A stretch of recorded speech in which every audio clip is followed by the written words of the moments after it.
va essayer de trouver un peu de sérénité là pour 2020. C'est hier que le séminaire, ça fait du bien, bouddhiste européen 2020 a débuté à la pagode d'Evry dans l'Essonne, qui est la pagode vietnamienne la plus grande d'Europe. Oui Marguerite, il aura fallu 25 ans pour la construire, une superficie de 4000 mètres carrés. L'édifice a coûté 24 millions d'euros. C'est la visite de ce lieu unique au monde qu'Ariane Limousin vous propose de faire pour ce premier Paris découverte de l'année.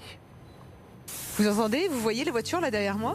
C'est normal, on est juste à côté de la RN7 et pourtant, face à moi, se dresse un joyau de l'art architectural vietnamien, la pagode Can An. Ça sert à quoi une pagode exactement et c'est ouvert à qui? Oui, c'est ouvert à tout le monde. Combien de nationalités représentées? 27 nationalités. Comment elle se compose cette pagode? Il y a un bâtiment central et puis il y a ce qu'on appelle les stupas autour, ce sont les tours?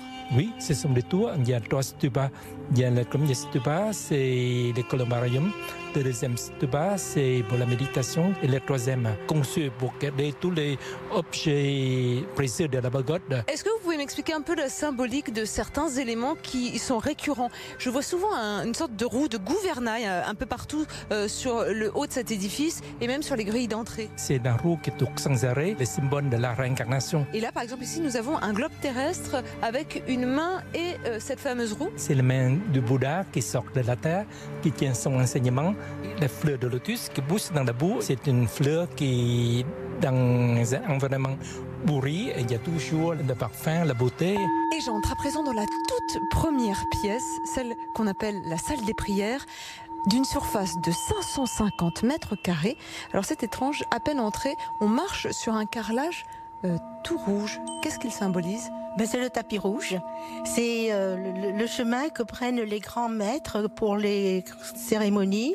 Et nous, on marche sur le côté, on ne marche pas sur les carreaux rouges. Ah, alors j'ai fait une petite erreur, il faut peut-être que j'aille...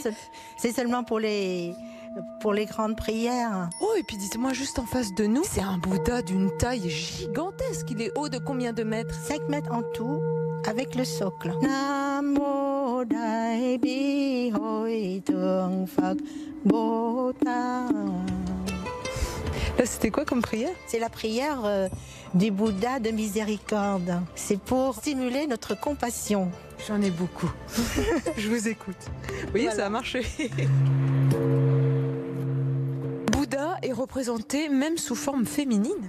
Le Bouddha, en fait, il n'a pas de sexe parce que c'est un être qui a déjà surpassé l'état d'être humain. C'est le Bouddha de miséricorde. On le représente sous forme féminine parce que nous considérons que c'est un peu l'amour maternel, si vous voulez. Quelle que soit la qualité de l'enfant, la mère aime son enfant.